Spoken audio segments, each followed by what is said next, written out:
This is why they're investing so much into AI, because they realize their fundamental search business is probably cooked. It probably doesn't have that long left. I don't know if you've been on an AI tool directory recently, but it's basically a graveyard. It is full of applications that people have launched and they haven't thought about marketing.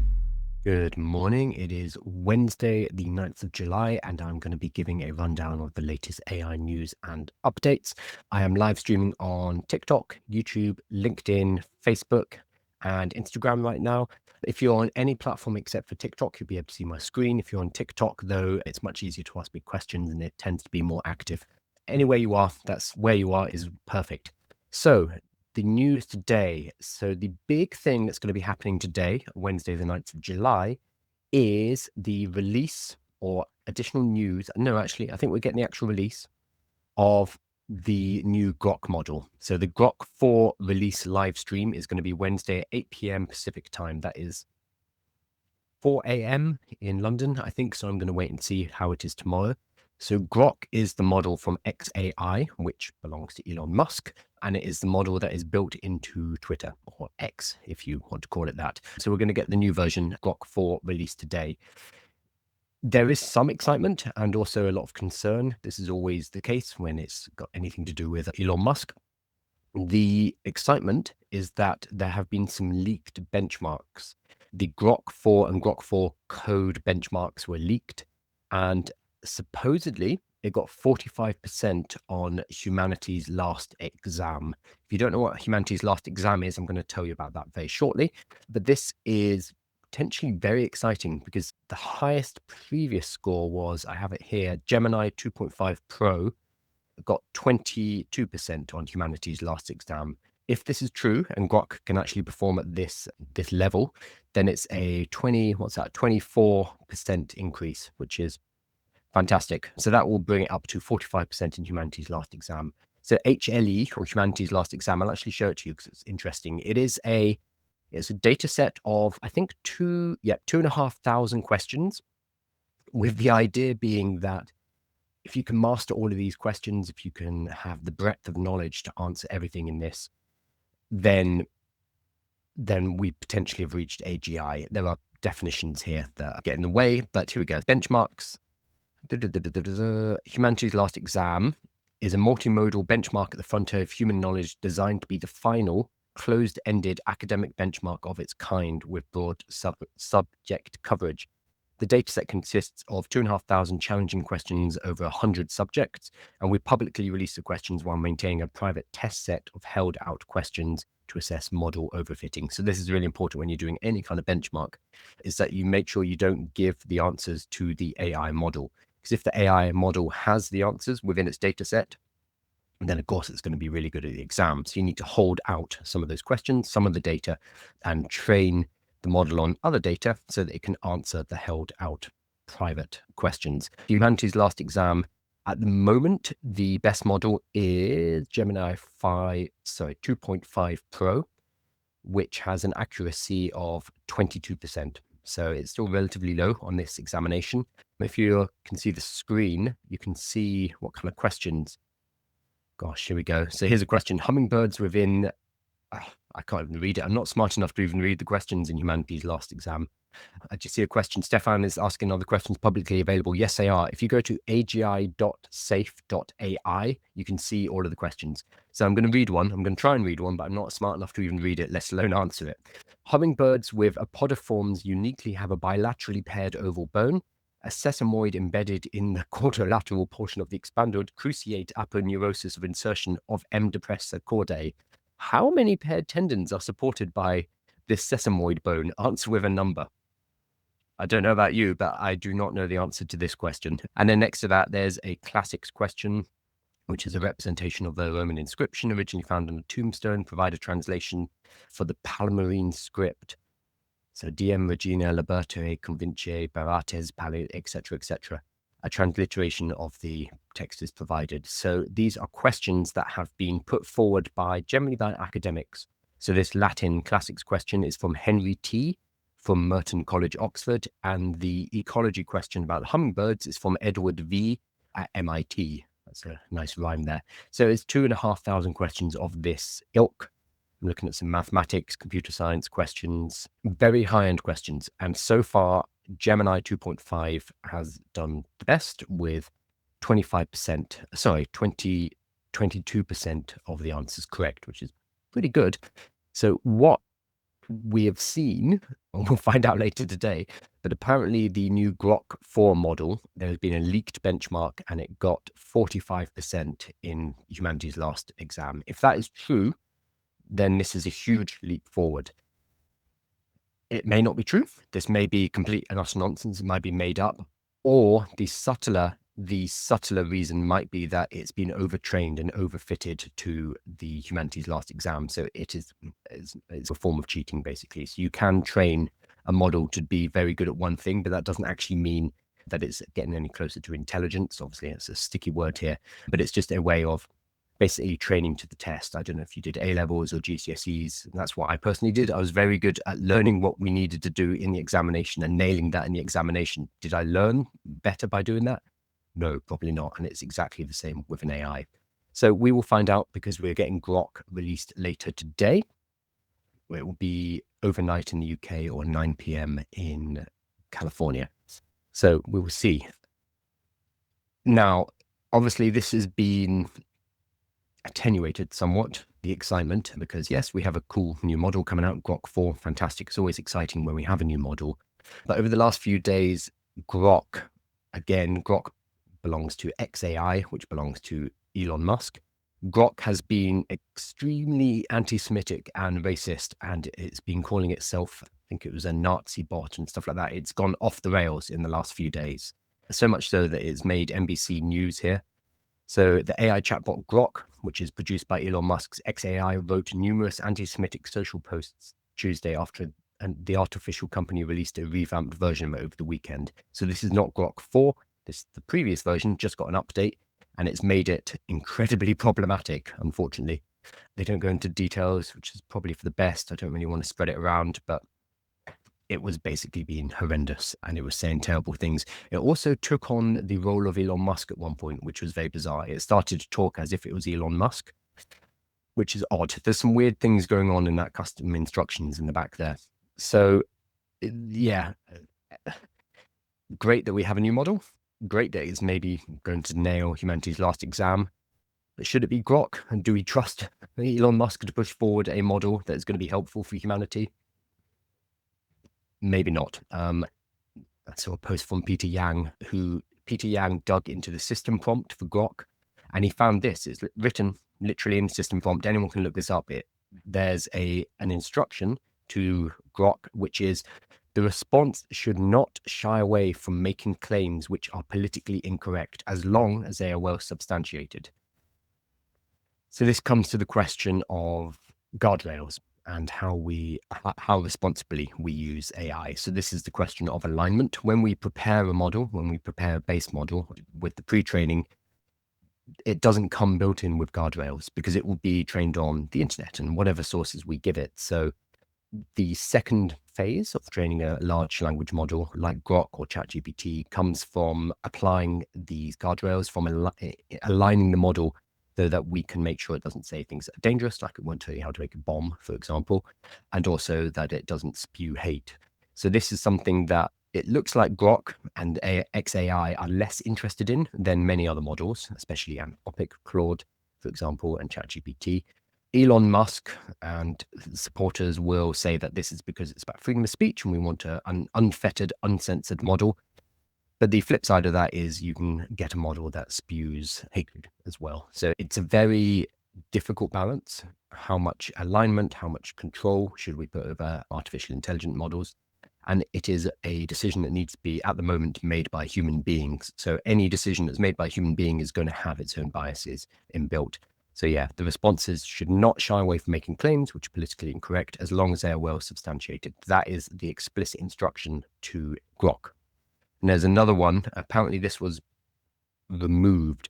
At the same time this was added, the line below about treating Twitter posts and web searches cautiously was removed. So there used to be a line which was whatever results are in the response above, treat them as a first pass internet search. The results are not your beliefs. That's been removed. So now it will look up tweets, it will look up web searches, and then incorporate them into the answer as if they are the truth, basically, which is additionally quite problematic, because if it's going to look up an anti-Semitic post from the internet, it's then going to present those ideas as its own. This is probably the cause of why it's gone off the rails in the last few days. So we'll see what happens with the new release of Grok, which will be later today. So Stefan asked, are the questions publicly available? Yes, they're on agi.safe.ai, and you can go through them all, and you can be like me and not able to answer any of them at all. You can also throw them into your AI, so you can put them into ChatGPT. You can ask questions and see how they do. It's fun, a fun little exercise. Okay, I'm just going to have a look at some questions. Layla saying Grok is finally showing its colors. Yeah, removing the guardrails has been a strange choice. I don't know why they've done it just before releasing a new model. I don't know if they want to get into the news to build up publicity. This doesn't seem like good publicity, but who knows what they're thinking. It's tricky. And this is always going to be a problem with any model that is trained on public data, because when there are humans out there who spew hatred and racism, then the AI is going to learn that from us because it's given that content. So that's why we always apply that second layer, where we put on the guardrails, where we align the model, and we make sure that it doesn't go too off the rails, basically. It looks like they've decided that's not important for them. So I actually saw where was it? It was down below Peter Yang's. I saw a defense of this, which was, I'm not seeing it anymore.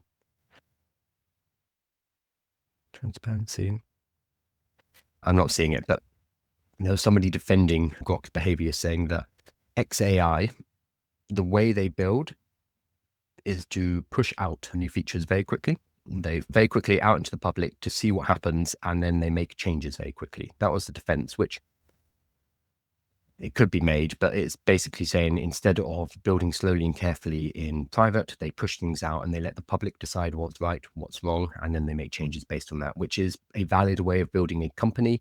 It may or may not be a valid way of releasing a model into the general public. It depends on what you think about that. I think it's a bit problematic personally, but I can understand the argument there.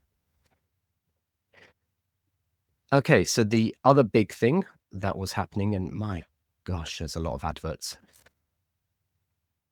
This is very ironic, actually. So Google, when you search something on Google now, there is an AI overview at the top of the page. What this means is less people are clicking on websites. So Google has historically been a search engine, a semantic search engine. So what they've done over the last few decades is they've spidered, crawled, and indexed the internet, basically. So they know where all the information is online. They've now used that information to train their models, Gemini, for example, and they're now using those AI models to surface the information directly at the top of a Google result. So if I search, I'm about to buy a new guitar, for example, if I searched what would be a good guitar for playing heavy metal or whatever it is, normally 10 years ago, 5 years ago, no, 2 years ago, we would have gone to a website which would have, here are the top 10 guitars for playing heavy metal. That's no longer the case, because one, we'll probably go to ChatGPT and say, hey, I want a heavy metal guitar, 7 string. What's the best one right now? And ChatGPT will help me.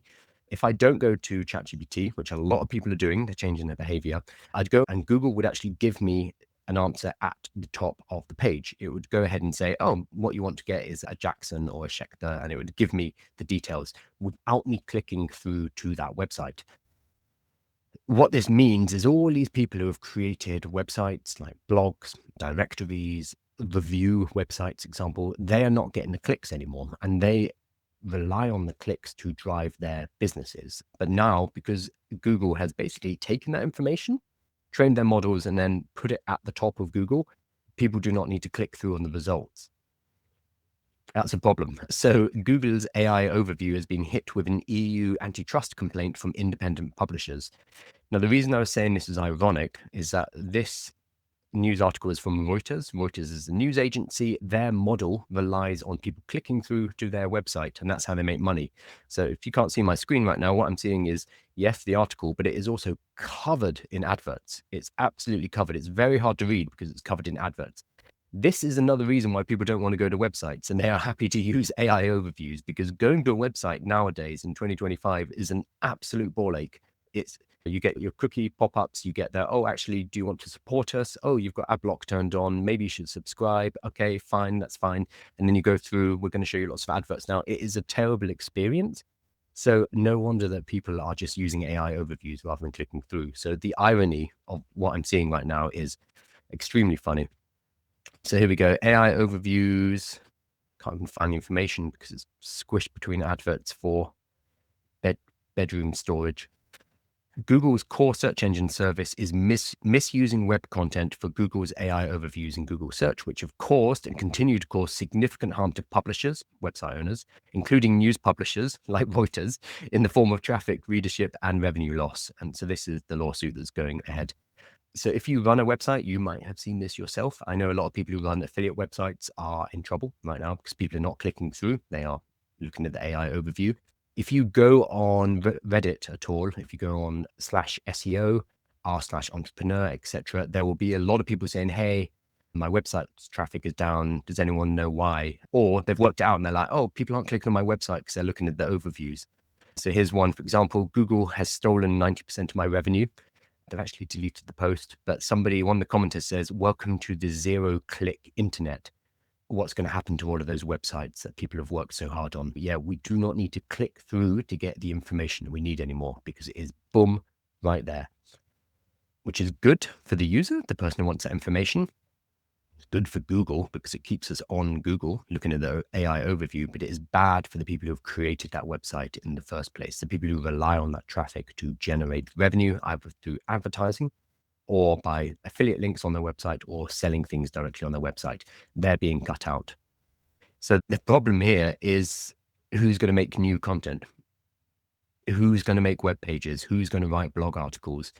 The incentive for doing all of these activities has just been removed because Google are not sending traffic to those websites anymore. So why would I write a blog website now to pull traffic to me when I know Google are just going to show the information from my blog articles at the top in an AI overview, and no one's going to click through to my site?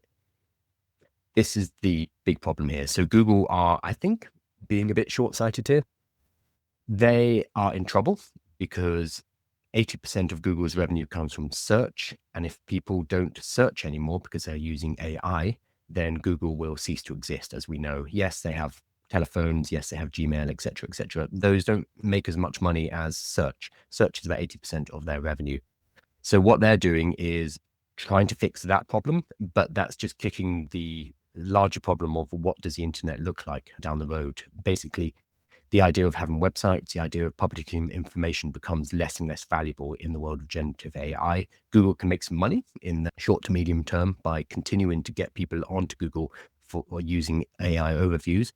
10 years down the line, though, that means that we aren't going to have any more content on the internet because our AIs have already slopped up everything they need already. We're not going to have anyone creating anything new, and we basically run out of new information to train the AIs on. So then we go into synthetic information, which is AIs training on AI information. And that can get very messy very quickly. So it becomes a reversion to the mean, and potentially all the progress will dip off. So it's very interesting. Everyone is acting in self-interest, as always. So the people who are suing Google, they're acting in self-interest because they are publishers and they're not making any money. Google are doing this because they're losing money because people aren't using Google as much, so they need to do AI overviews. The people who own the websites are upset because they're losing money, et cetera, et cetera, et cetera. So everybody here is struggling, and everyone's doing what you expect them to do. They're protecting their livelihood. It's absolutely fine. But I think in the long run, in 5 years' time, the internet's going to change entirely. So everyone needs to be thinking a bit more forward about what that's going to look like. And that's the big question. So yeah, here's another one from Search Engine Land. So this was from May 2025. New Google AI overviews data. Search clicks fell 30% in 1 year. That's a huge drop off in just a year. And that's 1 year of AI overviews. So If we see another year of AI overviews in the same rate, it's over for websites, basically. I'm going to hop over to the questions now. Oh, there's so many. What have we got? This won't hurt Google since companies pay Google to show their websites on the first page. Yeah, they do for now. But if no one's going to Google because everyone's going to ChatGPT, then no one's going to pay Google anymore. So this is the big problem. This is what actually happened to Yahoo. Yahoo lost trust. The searchers stopped going to Yahoo because Yahoo broke the bond of trust by filling the first page with paid for results without declaring that they were paid for. So for the end user, the person who was going to the search engine, suddenly this was not a useful tool because they were being shown junk whenever they went to Yahoo. This is potentially what's going to happen with Google too. If it is no longer valuable to go to Google, if I can't get the answer to my question by going to Google, then I'm not going to go to Google anymore. If I can get it much faster using ChatGPT, I'm going to do that. At the end of the day, people are going to use the easiest method. And if ChatGPT becomes that, then we're going to use that. And unfortunately, as people get more desperate, the website owners, as they get more desperate, they are going to fill their websites with more adverts. They're going to do more SEO to try to get the top. So it's not going to be about creating value for the person who's landing on that site. It's about monetizing that visit as much as possible, which degrades the experience further for the people, the visitors as well. So it's a race to the bottom, I think. And Google is left holding the bag because they're the ones who connect visitors to websites. And if the websites devalue, then Google devalues because they have nothing to show. So I think Google is stuck between a rock and a hard place. This is why they're investing so much into AI, because they realize their fundamental search business is probably cooked. It probably doesn't have that long left. Thankfully, they've got lots of cash.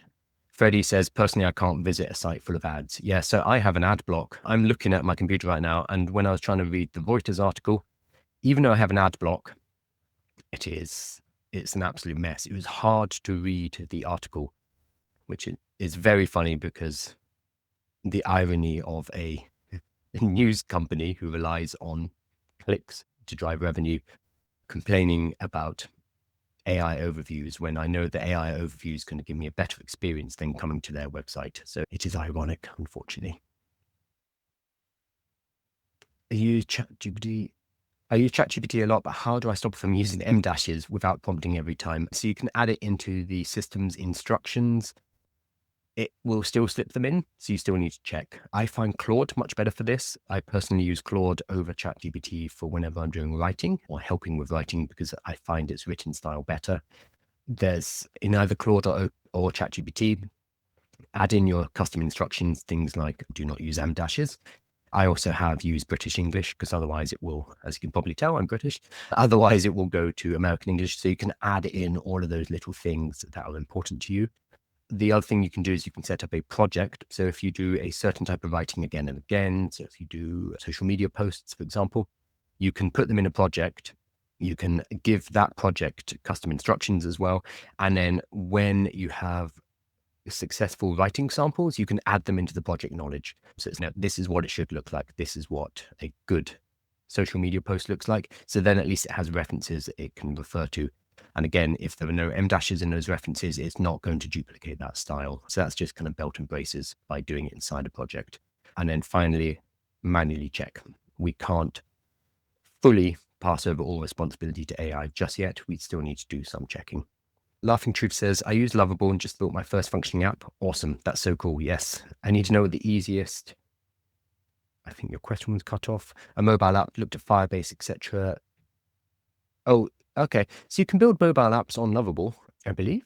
So what I normally do is I will work in Lovable, then move to Cursor because you have a lot more power there. So if you are going down the app route, yeah, maybe move to Cursor.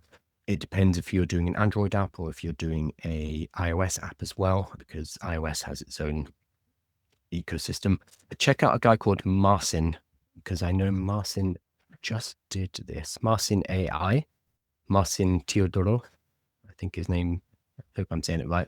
So he's on LinkedIn. Sorry, he's probably on LinkedIn. He's on TikTok and Instagram. I know that he just produced and published an iOS app in one day, and he's done a few videos about that. So have a look at what he used in particular, because whatever he used worked extremely well and very fast. He got literally, I was chatting to him and Then a day later, it had published on the App Store. It's like, oh, wow. Because normally that takes a lot of time. So check out Martin's stuff. He knows a lot more about that. AI SEO is possible. Yes. I've been talking about this a few times this week, especially we need to come up with a better name because we don't know if it's LLMO or AIEO, which is Old MacDonald, or AEO. We don't really have a name. But basically the idea of how do we appear in ChatGPT. So if I'm, again, searching for a heavy metal guitar, how do I, as a heavy metal guitar manufacturer, make sure that it is my guitar that is suggested? Because AIs are trained on the internet, they will, if a particular brand of guitar is mentioned a lot on Reddit, in web search results, in authoritative guides of what's the best guitar to buy, etc., then it will do well inside the AI as well. I don't think there are any particular shortcuts here.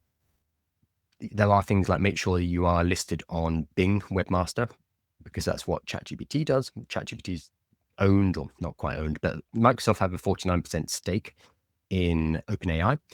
So ChatGPT is built on Microsoft systems, and it also uses Bing for that kind of web scraping. So make sure that you are listed, you've got your website indexed with Bing as well as on Google Search Console.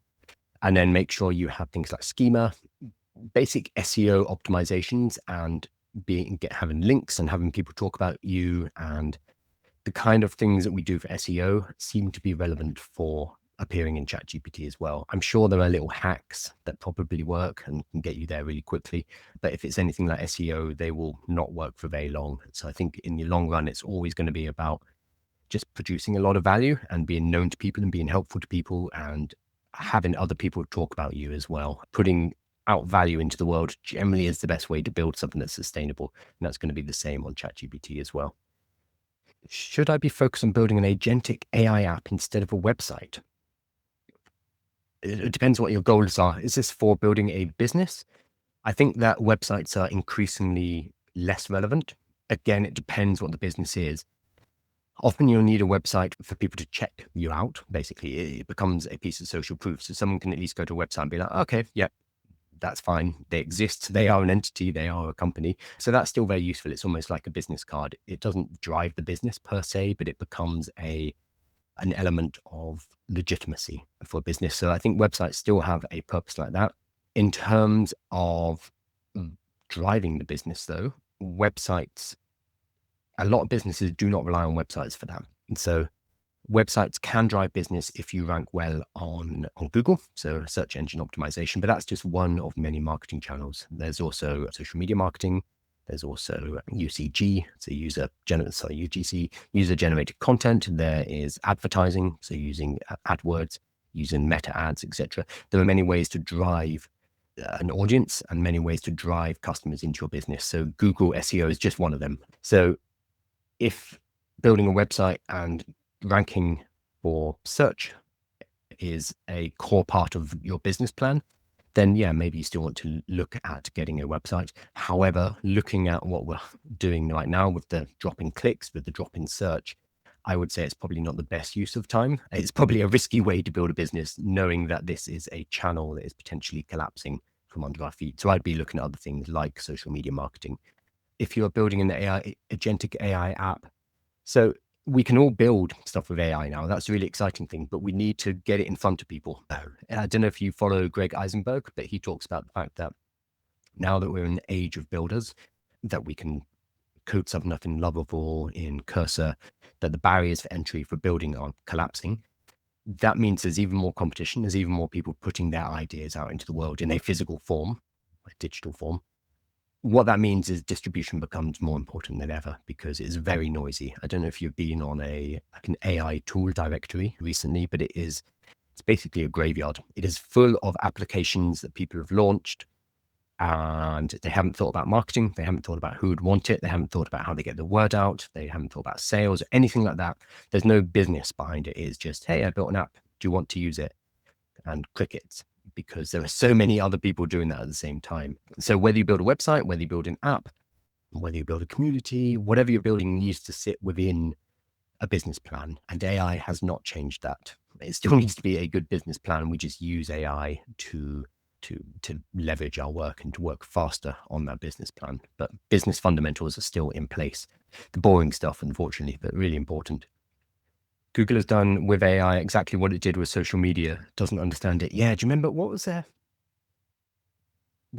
social media? I can't even remember its name. The one with the circles. Google Plus? Yeah, it was Google Plus. Gosh, that's so bad I even forgot it. So yeah, Google Plus. Do you remember Google Plus? They had the really cool idea of having circles. So you could have different groups that would see different parts of your content. So you could have a personal circle, you could have a professional circle, you could have a audience circle, like customers, which is a great idea. The rest of it was too little, too late. I think with Google, it's such a large company and such a rich company that they have this policy, basically, including the fact that you can work on your own projects, the 20% rule. They have this policy of let's just throw some stuff at the wall and see what sticks. And then they shut down a lot of their projects afterwards. So things like Google Stadia, which was a really cool video game streaming platform. So you didn't have a console, but you could stream everything. They were just a bit too early and the internet wasn't fast enough. Now we stream a lot of our games, or increasingly, but Stadia was a bit early. So they shut it down. And if you'd bought Stadia, if you'd signed up for a premium 1-year subscription and bought the nice control and stuff, tough. So Google do this with their products a lot. They will throw things at the wall, see what sticks, and then kill everything else, which is a problem if you're trying to invest in their ecosystem, because you might buy stuff, you might start spending money, you might start developing in a certain tool that they release, and then they kill it. They make it hard to trust them at points because of this, the way that they release, which is a shame. Barefoot Brit saying, thanks. I feel like I trained ChatGPT, so I'm worried about changing to Claude. Honestly, use whatever's easiest. So I find most people will just use the AI that they started with. So there's a moat which appears, especially with ChatGPT. The more you use it, the more it knows about you because it has that long-term memory. So it makes moving from ChatGPT really difficult. So even if there is a better model out there, ChatGPT are in a great position now because ChatGPT knows about so much about us that it can perform better than any model that you use out of the box. So I think adding that long-term memory was an incredibly clever idea on ChatGPT's part. They're very clever. They've created a moat which stops us from jumping ship. Jack says, as an accountant, how much of a threat is AI to me? So large language models are not very good at mathematics. They are language models. However, they can call on mathematical tools to do the actual calculations for them. So they don't do the maths themselves. So just plugging accountancy questions into ChatGPT, like giving it data, won't work very well because accountancy requires you don't want to be creative with the numbers. Like by definition, a creative accountant gets in a lot of trouble. The way that large language models and generative AI work is stochastic. It is probability based, which means, and this is why when you put in the same question multiple times in ChatGPT, it's going to give you different answers. That's no good in accountancy because you don't want multiple answers.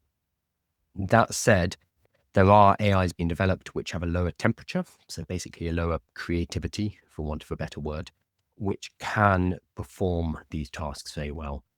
I would say that for any profession, so this is legal profession, this is medical profession to a certain extent, accountancy, etc., any profession like this, what's most at risk are the lower levels. So I talked yesterday, I think it was, about KPMG and a number of the large advisory firms, the big four, are having reductions in their graduate programs because they need less people coming in because they are training people on AI and getting more work done with a smaller number of people and investing that money into AI instead. And same with Microsoft, they just dropped 9,000 jobs and at the same time invested, I think 60 or 80 billion into AI servers. So this is what is happening at a lot of large companies. So the risk is for lower level employees, it's going to be hard to, one, get positions because there are less positions opening up. Two, to train with people. There's an interesting, I also talked about this the other day. There are less opportunities to train within an organization because more people are working from home. So you can't shadow people anymore, or it's harder to shadow people. So AI is filling those gaps in terms of tutoring, in terms of replacing jobs. So at low levels, if you are studying or you've just entered an industry like accountancy or legal work, it's risky and it's going to be rough for the next few years. If, however, you are a senior and retirement is in sight, you're probably going to be fine because industries are relatively slow moving, especially protected industries like the law industry and any industry that has certification and qualifications. There's also the fact that if you are a lawyer or an accountant, there is legal responsibility. So when you prepare somebody's tax returns or you prepare a case for them or take them on or you're a lawyer and you write a contract for somebody, what that person is doing by hiring your professional services is pushing the buck to you. So you become legally responsible.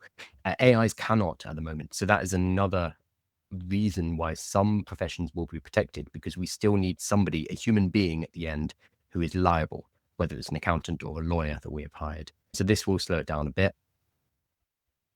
But I think all of us, regardless of our jobs, need to think about how this is going to impact us. We don't know. And anyone who says that they know which way it's going is probably BSing.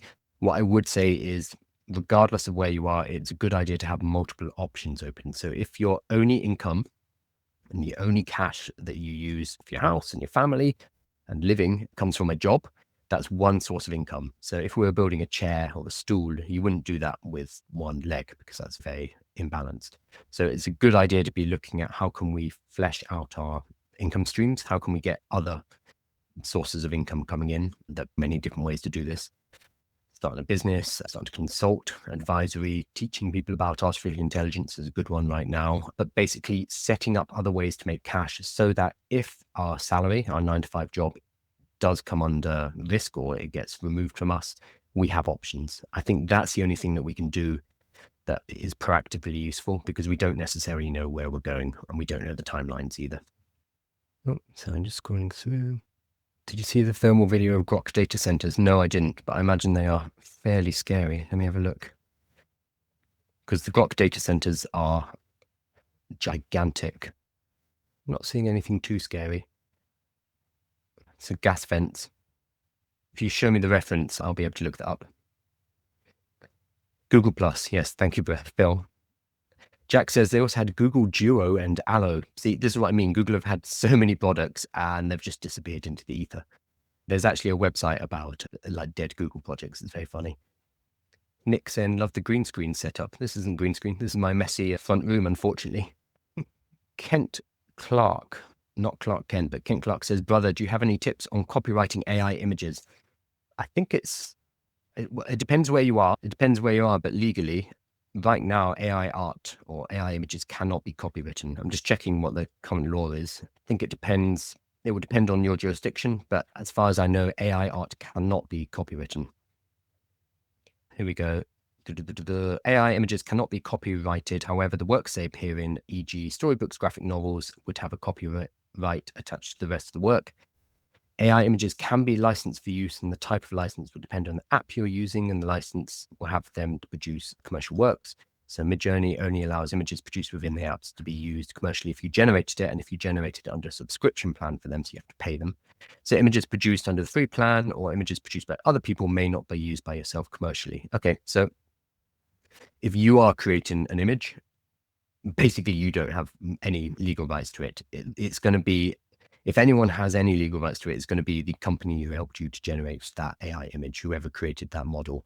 And even then, AI images currently cannot be copywritten. This is something that's being worked through the law courts, and it's going to become more of an issue when it starts to be used in things like film, and there's a lot of money being thrown around. Then I'm sure the filmmakers will want to make them protectable. But right now, as far as I know, somebody correct me if I'm wrong in chat, AI art or images cannot be protected. They cannot be copywritten. But I may be wrong there. Phil saying, Kent Clark, you can't. You need to make changes to it. Yeah. And Kent, you're in the UK. So I think the answer is you cannot copyright them. Jack saying you didn't make the AI imagine, you are the art director and AI is the artist. Yeah. So I think that's the case. Midjourney or whatever the AI tool you used, they have the most rights to it. Then we go down the rabbit hole of, okay, but that trained on other people's data, that trained on other people's images. So what are their rights? That's a whole legal rabbit hole that needs to be worked out and has not been worked out. But I think that you as a user of the tool have very few, if any, rights at all. If anything, you're at risk, because if you use a free image generator and use that commercially to make commercial products, then someone like Midjourney could come in. That said, I think Midjourney are a bit busy now with Disney trying to sue them. Brandon Sanderson was talking about this last week. What was this about? I love Brandon Sanderson, by the way. Cool. Those were the main topics that I wanted to talk about. So we had the release of Grok 4, which is going to be coming out later today, potentially mastering humanity, not mastering, doing a lot better in humanity's last exam. Based on the leak, who knows? We'll find out, I guess, later today. So we'll know whether that's a load of rubbish or not. However, that was also tempered by the fact that Grok went off the rails recently and started spewing anti-Semitic hatred. So it's an interesting day, and we'll see how that goes. And then the other things was about the new lawsuit being brought against Google for their AI overviews by independent publishers in the UK, in the EU. So those are the big stories today. I will be back tomorrow, as I am every single day, and doing a live update in the news. And again, all of this is collected and tidied up, because this is more rambling, is tidied up in YouTube videos and a newsletter, which comes out every single day. So my business partner will now tidy this. He will get rid of my ums and ers and my kind of rambling, me talking about Brandon Sanderson probably. Clip it into shorter videos and into shorts, which go over various different social media channels. And we prepare it into a short kind of summary email, which goes out every day, which has time codes, which take you to the specific video. So you don't need to sit and watch me yammer for an hour, although you're very welcome. And this is the best way to ask questions as well. But if you ever just need to catch up, go and check the YouTube videos, go and check the newsletter, and everything will be there. And that's all free, obviously. So fantastic. I'm going to head off now, and I'm taking the rest of the day off. I'm actually going to the zoo. So everybody have a lovely day. Goodbye.